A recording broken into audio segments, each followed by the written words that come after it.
शिव महापुराण के अष्टम अध्याय का 5वां अध्याय आज मैं आपको सुनाती हूँ।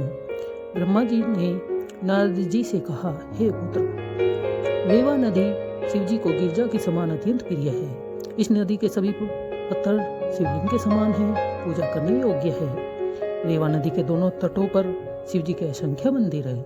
इसी नदी के उत्तर की ओर हनुमान द्वारा स्थापित कपीश्वर नामक शिवलिंग है। इस कथा को सुनकर नारद जी ने ब्रह्मा जी से कहा, हे पिता, आप इस चरित्र का विस्तार पूर्वक वर्णन कीजिए तथा यह बताइए कि हनुमान को ब्रह्म हत्या का पाप किस प्रकार लगा। ब्रह्मा जी बोले, हे नारद, रामचंद्र जी की मनोकामना पूर्ण करने के हेतु शिव जी ने हनुमान नामक वानर का अवतार लिया था और उन्होंने हर प्रकार से रामचंद्र जी की सहायता की तथा संसार में रामदूत के नाम से प्रसिद्ध हुए। रावण का कुल सहित नाश करके वे रामचंद्र जी, लक्ष्मण जी तथा सीता को लेकर अयोध्या जा पहुंचे। ब्रह्मा जी बोले, हे नारद, रावण ब्राह्मण था, अस्तु उसका वध करने के कारण रामचंद्र जी ने बहुत दिनों तक पश्चाताप किया। एक दिन वे अपने भाई लक्ष्मण सहित नैमिषारण्य में स्थित हत्याहरण तीर्थ पर जा पहुंचे। वहां उन्होंने लक्ष्मण सहित स्नान करके एक शिवलिंग की स्थापना की। ऐसा करने से उनका संपूर्ण पाप नष्ट हो गया।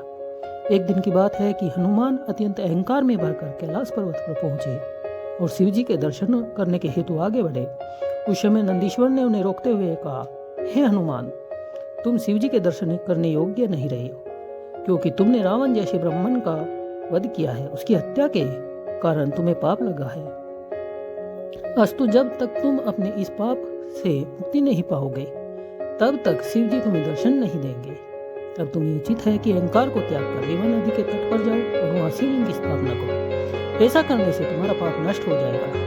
तब तुम शिव जी की स्थापना करो। ऐसा करने से तुम्हारा पाप नष्ट हो जाएगा। तुम शिव जी के दर्शन करने के लिए यहाँ आना। तब तुम शिव जी के दर्शन करने के लिए यहाँ आना।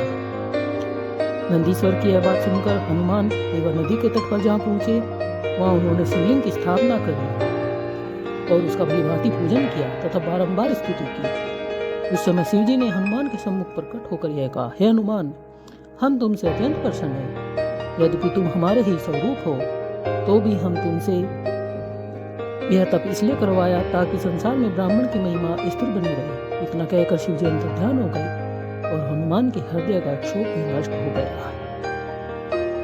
बोलो शिव शंकर भगवान की जय।